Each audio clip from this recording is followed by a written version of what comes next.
करीब 6 दशक पहले पूंजीवाद और ज़मींदारी व्यवस्था के खिलाफ एक सशस्त्र ऑर्गेनाइजेशन तैयार हुआ, जिसे लाल क्रांति का नाम दिया, माओवाद का नाम दिया, नक्सलवाद का नाम दिया गया। और करीब 4 दशक से बस्तर में अलग अलग इलाकों में नक्सली अपनी समानांतर सरकार चला रहे हैं। तब से लेकर अब तक सरकार और जनताना सरकार यानी माओवादियों के बीच बस्तर में युद्ध जैसे हालात हैं।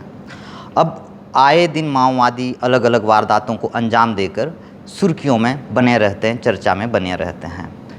स्थिति ये है, आलम ये है कि माओवाद संगठन को हिंदुस्तान का सबसे बड़ा आंतरिक समस्या करार दे दिया गया है।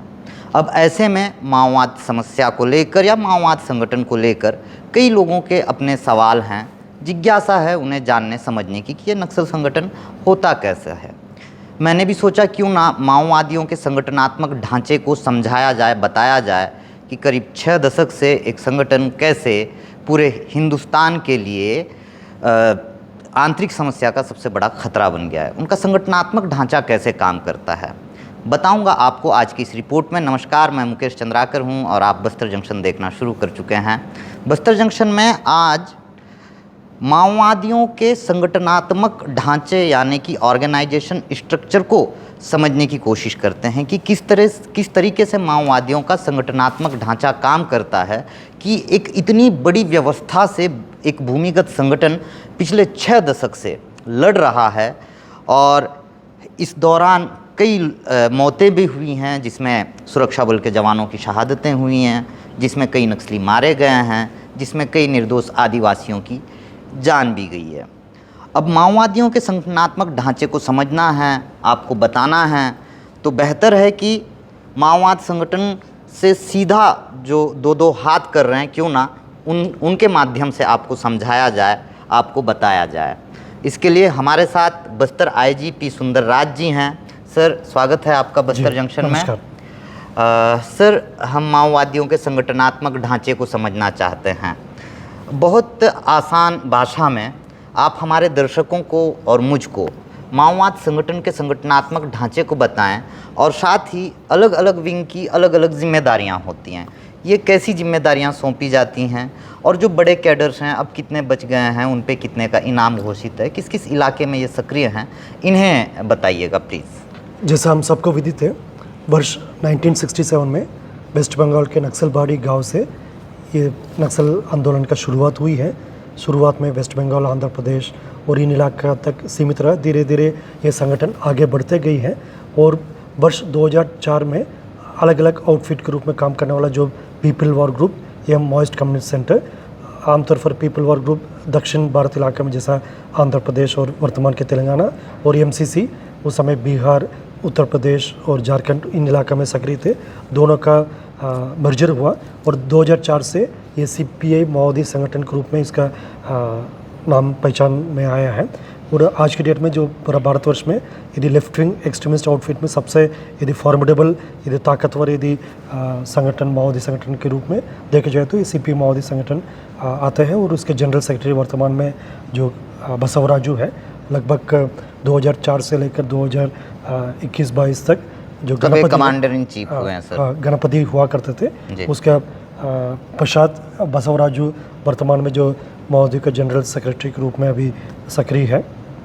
और माओवादी का जो टॉप लीडरशिप का यदि ग्रुप देखा जाएगा, उसका पोलिट ब्यूरो मेंबर्स और सेंट्रल कमेटी मेंबर्स लगभग 23 लोग हुआ करते थे। इसमें जो टॉप डिसीजन मेकिंग बॉडी है, उनमें से अभी वर्तमान में आधा से ज़्यादा लोग अलग अलग घटना में यदि एनकाउंटर के पश्चात उनका मृत्यु हुआ या बीमारी या उम्र के कारण से उनका देहांत हो गई या आत्मसमर्पण कर लिया या गिरफ्तार हुआ। इस प्रकार वर्तमान में देखा जाए माओवादी संगठन का सेंट्रल कमेटी और पोलिट ब्यूरो में आधा से ज़्यादा लोग अभी कम हो गई है। सर, ये सेंट्रल कमेटी, पोलिट ब्यूरो, इसे समझाइएगा, क्योंकि पोलिट ब्यूरो मेंबर्स अलग होते हैं, सेंट्रल कमेटी मेंबर्स अलग होते हैं। सेंट्रल कमेटी मेंबर्स से ही पोलिट ब्यूरो चुने जाते हैं।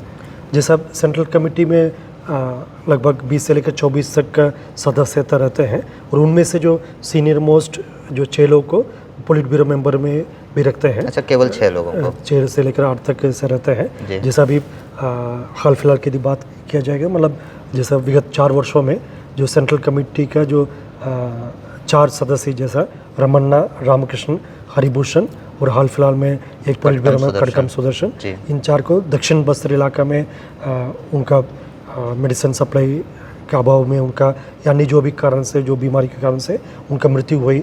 और 2 सेंट्रल कमेटी जो मेंबर है जो मुठभेड़ में, जैसा दीपक तेलतुम्बड़े एमएमसी जोन में और कुप्पू देवराज इधर केरला, कर्नाटक, तमिलनाडु के ट्राई जंक्शन इलाका में केकेटी में उनका मुठभेड़ में जो मारा गए थे सुरक्षा बल द्वारा। और 2 सीनियर कैडर जैसा एक पुलिस ब्यूरो मेंबर प्रशांत बोस और उनकी वाइफ शीला मरांडी जो सेंट्रल कमेटी मेंबर है, झारखंड में पिछले साल उनका गिरफ्तारी हुई है। और 2 सेंट्रल कमेटी मेंबर सुधाकर और जम्पन्ना वो तेलंगाना में सरेंडर कर लिया। ऐसे में 10 हो गई इनकी संख्या सर। हाँ, और एक अरविंद जी करके जो झारखंड इलाके में जो सक्रिय सेंट्रल कमेटी मेंबर है उनका बीमारी के कारण से मृत्यु हो गई। इस प्रकार का 10 से लेकर 11 सेंट्रल कमेटी और पुलिस ब्यूरो मेंबर का विगत 4-5 वर्षों में उनका संगठन से बाहर हो गए थे मृत्यु के कारण से, या मुठभेड़ में मारे जाने के कारण से, या सरेंडर या गिरफ्तारी के कारण से। और उसके बाद फिर इन वैकेंसी में और कोई नेक्स्ट जनरेशन के कैडर्स को पूर्ति की गई कि उसके बारे में कभी तक कोई ऑफिशियल कंफर्मेशन नहीं है, माओवादी संगठन की तरफ से तो आया नहीं है।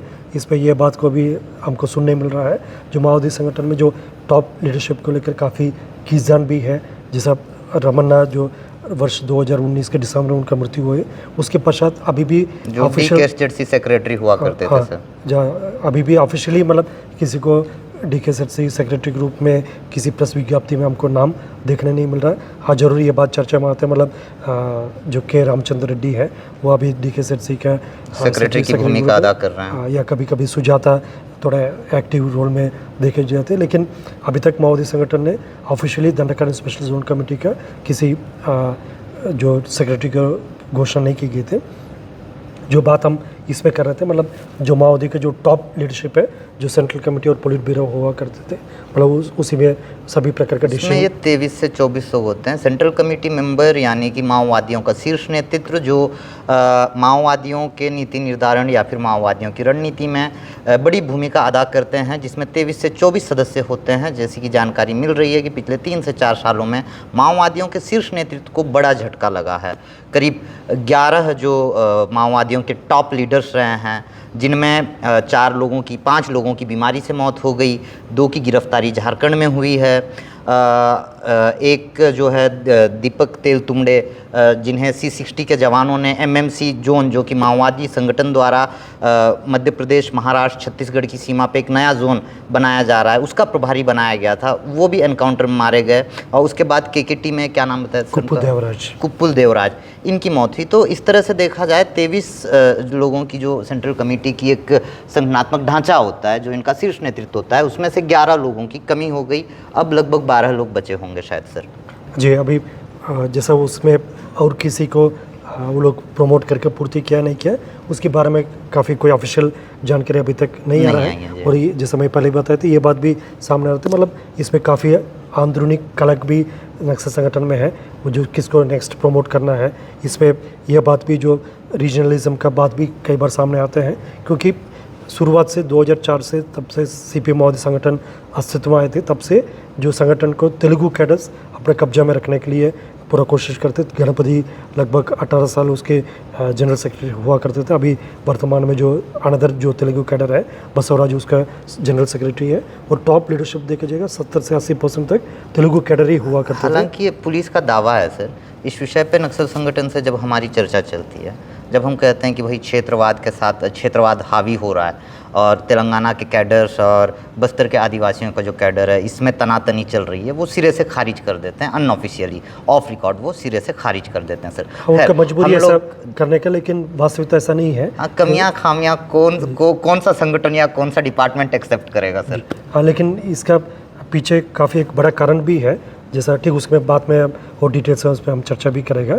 जैसे यदि टांचा की बात करेंगे तो फिर सेंट्रल कमेटी के मेंबर जो पुलिस ब्यूरो बॉडी के नीचे 3-4 राज्य को मिलाकर एक रीजनल ब्यूरो हुआ करते थे। जैसा अभी बस्तर या छत्तीसगढ़ स्टेट को जो प्रभावित करने वाला है सेंट्रल रीजनल ब्यूरो है सर। इसमें जैसा तेलंगाना स्टेट कमेटी, फिर उड़ीसा स्टेट कमेटी और जो दंडकारण स्पेशल जोन कमेटी, इस प्रकार का जो मध्य भारत के जो राज्यों को प्रभावित करने वाला जो माओवादी संगठन का जो स्टेट कमिटीज़ को सेंट्रल रीजनल ब्यूरो में रखते हैं। फिर इस प्रकार ईस्टर्न रीजनल ब्यूरो है, वेस्टर्न रीजनल ब्यूरो है, फिर साउथ वेस्टर्न रीजनल ब्यूरो, इस टाइप का अलग अलग 5 रीजनल ब्यूरो से जो माओवादी संगठन का मतलब जैसा देश को जो 4-5 जोन में बांटते हुए एक एक जोन में एक एक रीजनल ब्यूरो के रूप में माओवादी संगठन द्वारा उसको जो एक कार्य विभाजना की गई थी। तो 5 रीजनल ब्यूरो में एक सेंट्रल रीजनल ब्यूरो है जिसपे दंडकारण्य का इलाका आता है, तेलंगाना का इलाका आता है, महाराष्ट्र, मध्य प्रदेश, उड़ीसा, छत्तीसगढ़। जी जी। तो सर उसके बाद फिर उसको रीजनल ब्यूरो को स्टेट कमेटी में ये किया जाता है, विभाजित किया जाता है। स्टेट कमेटी जैसा जो अपना देश के जो राज्य के तुलना में वो लोग अलग अलग स्टेट में राज्य समिति गठित की गई थी। जैसा तेलंगाना में तेलंगाना स्टेट कमेटी TSC के नाम पर है, उड़ीसा में OSC उड़ीसा स्टेट कमेटी के नाम पर है, और जैसा छत्तीसगढ़ राज्य के नाम पर दंडकारण्य स्पेशल जोनल कमेटी है जो बस्तर इलाका और जैसा मानपुर मोहल्ला क्षेत्र को और गढ़चिरौली के कुछ भाग को प्रभावित करते हैं।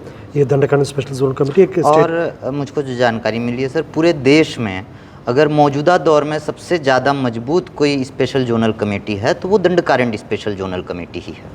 जी, जैसा सबसे फॉर्मिडेबल यदि माओवादी स्टेट कमेटी होगा तो दंडकारण्य स्पेशल जोनल कमेटी जो बस्तर संभाग के 7 जिला प्लस मानपुर मोहल्ला क्षेत्र, कुछ बालोद इलाका में, कुछ गढ़चिरौली क्षेत्र को प्रभावित करते हैं। और जैसा ये सेंट्रल रीजनल ब्यूरो का जो सेंट्रल स्टेट कमेटी मान लीजिए इसको, इस इलाका में फिर स्टेट कमेटी के नीचे अलग अलग डिविजनल कमिटीज़ होते हैं जो सब जोनल सर, सब जोनल ब्यूरो के बाद फिर डिवीज़न है। हाँ, डिविजनल कमिटीज़ का जो 2-3 डिविजनल कमिटीज़ को फिर मिलाकर एक सब जोनल ब्यूरो होते हैं। लेकिन जो बेसिक जो उनका सक्रिय जो फॉर्मेशन होते हैं डिविजनल कमेटी फॉर्मेशन होते हैं। जैसा डिस्ट्रिक्ट्स का बराबर यदि देखा जाएगा जो सुकमा इलाका को प्रभावित करने वाला जो डिविजनल कमेटी है दक्षिण बस्तर डिविजनल कमेटी है, उसी प्रकार बीजापुर का पश्चिम बस्तर डिविजनल कमेटी है, और जिला सुकमा, दंतेवाड़ा और बस्तर का तीनों का ट्राई जंक्शन इलाका में दरबार डिविजनल कमेटी सक्रिय रहते हैं। और जैसा 4-5 डिस्ट्रिक्ट्स का सीमावर्ती इलाका जैसा कोंडागांव, बस्तर, नारायणपुर, बीजापुर और दंतेवाड़ा का यदि इंटर डिस्ट्रिक्ट बॉर्डर इलाका को पूर्वी बस्तर डिवीजन प्रभावित करते हैं, और अबुझमाड़ क्षेत्र में माड़ डिवीजन और कांकेर में उत्तर बस्तर डिवीजन, इस प्रकार का अलग अलग जिला में डिविजनल कमेटी जो सक्रिय रहते हैं। और 2-3 डिविजनल कमेटी को मिलाकर जो सब जोनल ब्यूरो रहते हैं। और डिविजनल कमेटी के नीचे देखा जाएगा जो एरिया कमेटीज़ होते हैं अलग अलग इलाका में, जैसा Gangalur area committee, Pamed area committee, इस प्रकार का एरिया कमेटीज़। और एरिया कमेटी के नीचे LOS का संगठन होते हैं, और इस प्रकार का उनका एक पॉलिटिकल ये सब जैसा LOS लोकल ऑर्गेनाइजेशन स्क्वाड। जी सर। और ये लोकल ऑर्गेनाइजेशन स्क्वाड के आगे जो नीचे जो ग्रास रूट लेवल में देखा जाएगा जो जनता सरकार, जिसको RPC जो रेवोल्यूशनरी पीपल काउंसिल के रूप में भी जाना जाता है, और उसके नीचे अलग अलग जो उनका फ्रंटल जो कॉम्पोनेंट रहते हैं DA-KMS से लेकर CNM, KMS, इस टाइप का जो अलग अलग जो उनका फ्रंटल। अच्छा, ये जो फ्रंटल ऑर्गेनाइजेशन आप बता रहे हैं सर, DA-KMS दंडकारण्य आदिवासी किसान मजदूर संगठन, KMS किसान आदिवासी महिला संगठन, जी, CNM चेतना नाट्य मंडली, KABS मतलब सर जैसा क्रांतिकारी आदिवासी बालक संगठन है। इस प्रकार का KKC सर, जैसे इस प्रकार का अलग अलग संगठन है जो रहता है उसमें। जैसा CNM चैतन्य नाट्य मंडली, उनका मेन काम होता है जो प्रचार प्रसार के लिए। और जो मैं समझ पाया हूँ सर, ये जो संगठन है, यही संगठन जो छोटे संगठन है फ्रंटल ऑर्गेनाइजेशन, यही संगठन विचारधारा के, माओवादियों की विचारधारा के प्रचार प्रसार में अहम भूमिका अदा करते हैं। क्योंकि ये ग्रास रूट लेवल में मतलब जो माओवादी द्वारा जो सिक्योरिटी वैक्यूम इलाका है, जहाँ पर पुलिस प्रशासन या जो अन्य जो शासन के जो डिपार्टमेंट्स होते हैं जिसके उपस्थिति इतना मजबूत नहीं रहते, या एक प्रकार का जो वैक्यूम इलाका रहते हैं, उसमें एक पैरेलल फॉर्मेशन के हिसाब से जो RPC या जनता सरकार के नाम पर माओवादी संगठन द्वारा कमेटी गठित की जाती है, और उनका अलग अलग काम दी जाती है। मतलब जो किसी को खेती का जो देखरेख करने का काम दी जाती है, किसी के संगठन का प्रचार प्रसार के लिए जैसा CNM ये काम करते हैं, जैसा जो बाकी जो महिला दिवस के दिन में मतलब जो कार्यक्रम आयोजन करने के लिए दंडकारण्य आदिवासी किसान महिला संगठन को दायित्व दी जाती है। इस प्रकार का इनको एक्टिव रखा जाता है ताकि वो पार्टी के जो एक ग्रास रूट लेवल का जो ढांचा को मजबूत रखने के लिए माओवादी का ये प्रयास रहते थे। लेकिन जहाँ जहाँ हमारा जो उपस्थिति आगे बढ़ते जा रहा है, इन इलाक़ों में ये सब संगठन अभी विलोपित होते जा रहा है। जो जैसे ग्राम पंचायत का जो सिस्टम मजबूत हो जाता है या अन्य जितना भी गवर्नमेंट का जो एक्टिविटी उस इलाके में मजबूत हो जाते हैं, जो जनता सरकारी या उनकी समर्थित जो फ्रंटल अग्रणी संगठन का एक्टिविटी समाप्त हो जाती है, विलोपित हो जाते हैं। इस प्रकार के पॉलिटिकल एक्टिविटी का ये पॉलिटिकल एक्टिविटी का ढांचा हो गया सर ये। जी। अब उसके बाद मिलिट्री विंग के लिए जो अलग अलग तरीके से सुरक्षा बल के जवानों को निशाना बनाने के लिए मिलिट्री विंग भी बनाया गया है। तो ये मिलिट्री विंग का ढांचा समझा देंगे सर। ये पॉलिटिकल इसके लिए हो गया, मतलब विचारधारा के प्रचार प्रसार के लिए। हालांकि मौजूदा दौर में देखने को मिल रहा है कि ये जो पॉलिटिकल एरिया को जो कवर करते हैं जो संगठन हैं, जो अलग अलग विंग हैं माओवादियों के, ये भी अलग अलग हमलों में सीधे तौर पे संलिप्त रहते हैं। हाँ, मतलब जैसे पॉलिटिकल एक्टिविटी में जो माओवादी कैडर्स जो शामिल रहते हैं, ये हिंसात्मक गतिविधि में भी कहीं ना कहीं उनको भूमिका देखने मिलते हैं। जैसा उन क्षेत्र में यदि कहीं PLJ फॉर्मेशन के द्वारा कोई वारदात का अंजाम दी जाती है, उसमें अन्य जो पॉलिटिकल एक्टिविटी करने वाला जो कैडर्स जैसा एरिया कमेटी मेंबर्स है, डिविजनल कमेटी मेंबर या नीचे लेवल तक जो सदस्य है, वो सबका भी कहीं ना कहीं किसी न किसी रोल में उनका भूमिका देखने मिलती है। मतलब इसमें भी आर्म्ड कैडर्स भी रहते हैं, जैसा आमतौर पर divisional committee, area committee, loss members है 303 से लेकर ऑटोमेटिक सेमी ऑटोमेटिक वेपन से उनके पास रहते हैं। और जो नीचे अग्रणी संगठन रहते हैं उन तक भी 303 से लेकर भरमार बंदूक या तीर धनुष इस टाइप का किसी न किसी प्रकार का आर्म्ड वेपन्स का भी यूज़ रहते हैं। मतलब ताकि वो कभी भी मौका मिलते हैं, मतलब वो किसी न किसी घटना को अंजाम दे सकता है। बाकी जैसे अब यदि उनके रेगुलर जो आर्म्ड कैडर के रूप में जो आम तौर पर जो वर्दीधारी या बंदूकधारी नक्सली के रूप में देखे जाते हैं, ये मिलिट्री फॉर्मेशन को होते हैं, जिसका सबसे सेंट्रल मिलिट्री कमीशन है जो पूरा CPM माओवादी संगठन का जो पूरे देश भर का जितना भी उनके हिंसात्मक गतिविधि को या मिलिट्री एक्शन को कंट्रोल करने वाला जो बॉडी होते हैं, सेंट्रल मिलिट्री कमीशन बोले जाते हैं।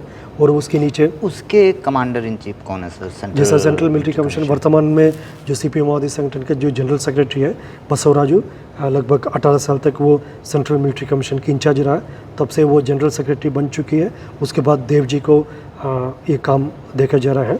और जैसे उसमें सेंट्रल कमेटी और पुलिस ब्यूरो का 5-6 सदस्य जो होते जो उनके सेंट्रल मिलिट्री कमीशन में रहते हैं, वो लोग निर्णय लेते हैं। मतलब कोई बड़ी घटना का अंजाम देने के लिए कोई सुरक्षा बल के ऊपर या कैंप्स के ऊपर वारदात करना, या TCOC उनका साल भर में जो गर्मी के समय संचालित की जाती है उसका रूपरेखा क्या होना है, ये सब जो वायलेंट एक्टिविटीज़ का जो हिंसात्मक उनके गतिविधि को एक रूपरेखा देने का, एक दिशा देने के लिए सेंट्रल मिलिट्री कमीशन उनका एक अहम भूमिका रहते हैं।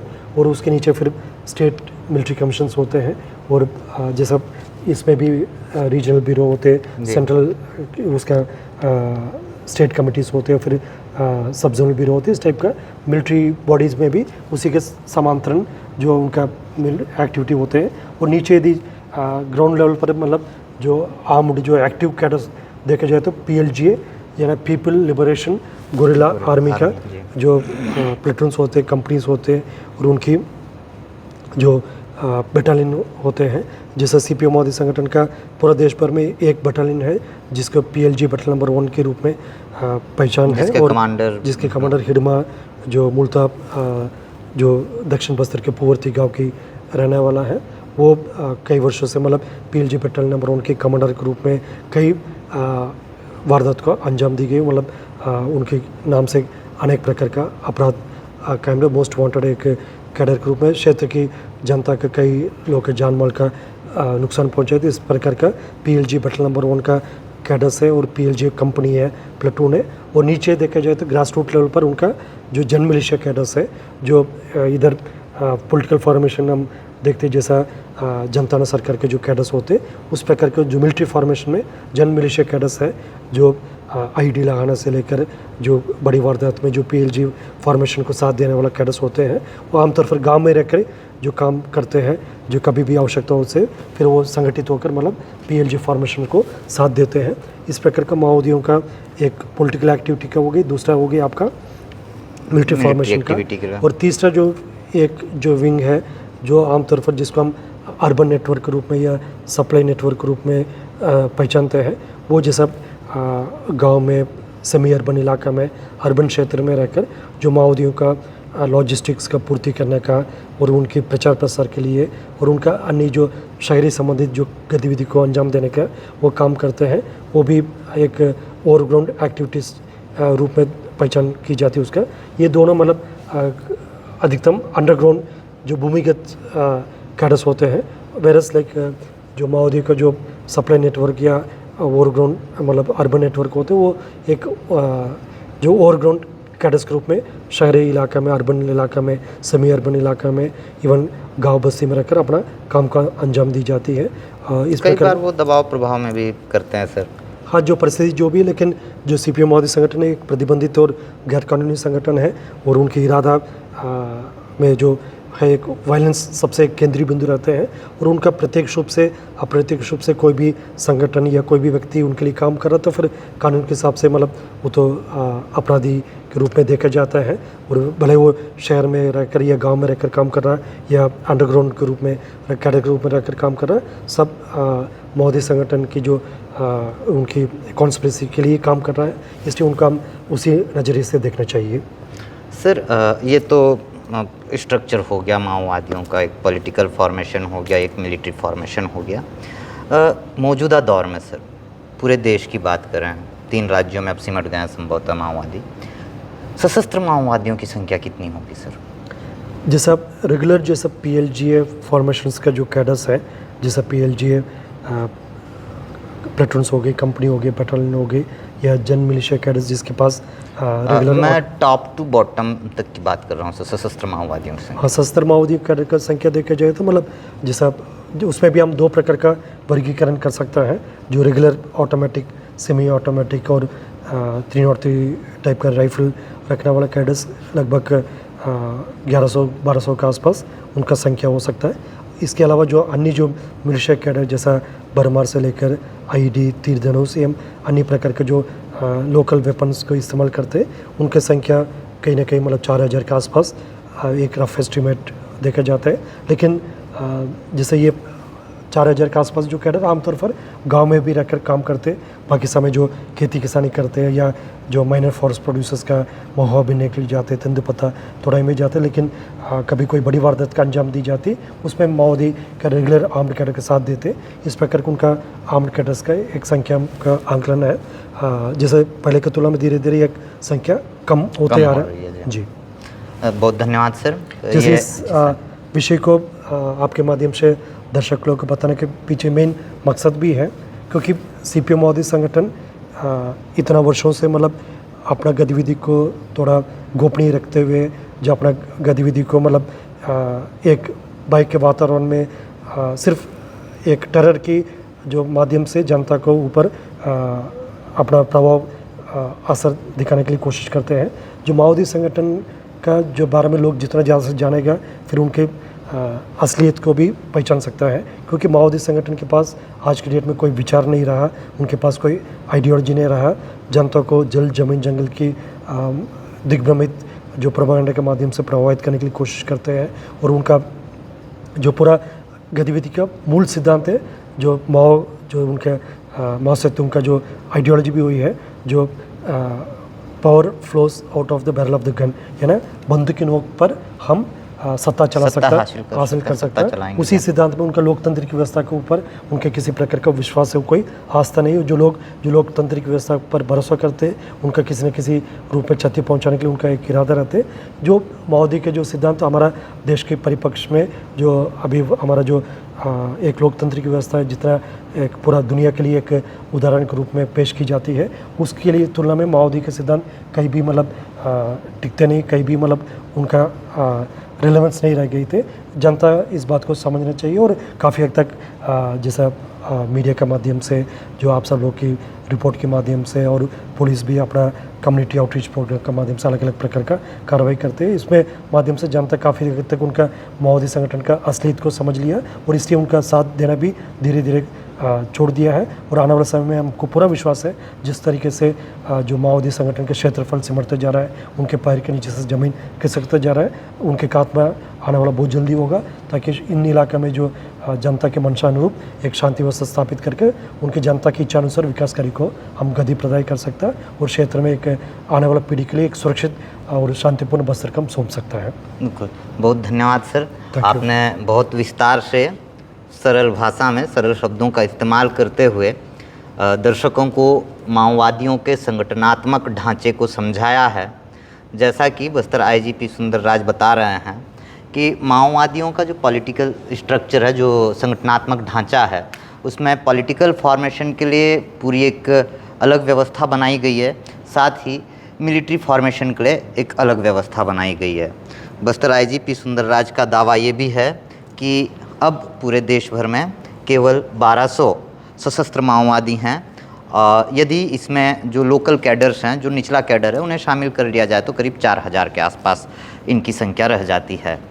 अब हैरान कर देने वाली बात यह है कि केवल बस्तर में ही 45,000 के आसपास जवानों की तैनाती है माओवादियों से लोहा लेने के लिए, और ये 1200 सशस्त्र माओवादी व्यवस्था पे, सत्ता पे एक तरीके से हमेशा बड़ी वारदातों को अंजाम देके, बड़ी घटना को अंजाम देकर सवालिया निशान उठाते हैं। मगर पिछले कुछ समय से छत्तीसगढ़ में सरकार ने, पुलिस ने माओवादियों के उन्मूलन में थोड़ी उन्मूलन की जो रणनीति है उसमें तब्दीली लाई है। लगातार कैंप्स खोले जा रहे हैं। कैंप्स खोलने के साथ ही जो है उस इलाके में सड़क का निर्माण कार्य करवाया जा रहा है और सड़क के माध्यम से उस इलाके में बुनियादी सुविधाएं भी पहुंच रही हैं। जैसा कि पुलिस का दावा है कि पिछले 4.5 सालों में लगभग 64 कैंप स्थापित किए गए हैं। एक कैंप जब स्थापित होता है तो 5 से 10 किलोमीटर का जो रेडियस है, उस इलाके में माओवादियों की जो मौजूदगी है वो थोड़ी सी कम हो जाती है, पॉलिटिकल मीटिंग्स कम हो जाते हैं। हालांकि वो छोटी मोटी वारदातों को, कभी कभी बड़ी वारदातों को भी अंजाम दे के बड़े आसानी से निकल जाते ज़रूर हैं, लेकिन पॉलिटिकल मीटिंग्स नहीं हो पाते, जिसके कारण विचारधारा का प्रचार प्रसार उस हद तक नहीं हो पाता है। बहरहाल माओवादियों के जो संगठनात्मक ढांचा है, संभवतः आप बेहतर तरीके से समझ गए होंगे, जो मैं समझाने की कोशिश कर रहा था बस्तर आईजीपी सुंदरराज के माध्यम से। आज के इस रिपोर्ट में इतना ही। बताइएगा ज़रूर कैसी लगी हमारी ये रिपोर्ट। कमेंट सेक्शन में कमेंट करके आप हमें सुझाव भी दे सकते हैं। यदि आपकी कोई शिकायत है, यदि आप कोई और ख़बर भी देखना चाहते हैं बस्तर से जुड़ी हुई, तो आप बताइएगा ज़रूर, हम उस पर भी काम करेंगे। उन रिपोर्ट्स को भी आप तक पहुंचाएंगे जो आप देखना चाहते हैं। आज आपकी जो जिज्ञासा रही होगी, अधिकांश दर्शकों ने मुझसे ये सवाल किया था, सर माओवादियों का जो संगठनात्मक ढांचा है ये कैसे काम करता है, बताइएगा ज़रूर। तो उन दर्शकों के लिए मैंने ये रिपोर्ट तैयार किया था, और जिन दर्शकों के मन में सवाल नहीं उठा था, संभवतः अब उठ जाए और उसका जवाब भी मिल जाए। बहरहाल मुझको दीजिए इजाज़त। धन्यवाद।